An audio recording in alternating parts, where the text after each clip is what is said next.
धन्यवाद। नमस्ते, म कमलनारायण भट्टराई। मोहन र विमल बाटोमा गइरहेका छन् घाँसको भारी बोकेर। मोहन, विमल विमल के भनेको मोहन? एकछिन भारी बिसाउँ भनेको। छेउमा एउटा चिया पसल पनि रहेछ, फलफुलहरू पनि रहेछ। किन बिसाउन मन लाग्यो? त्यसले गर्मी पनि भयो, थकाइ पनि लाग्यो अनि प्यास पनि लाग्यो। बिसाउन त ऊ त्यहाँ दोकान पनि रहेछ।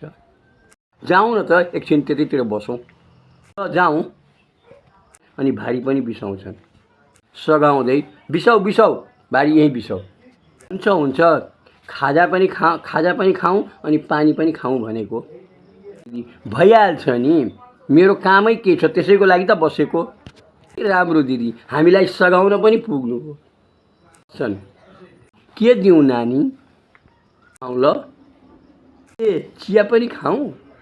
बिमला, यो चिया चाहिँ नि नखाऊँ, अरू पनि पस्छन्। आजलाई यो पहिलो भाग यही अन्त गर्न चाहन्छु।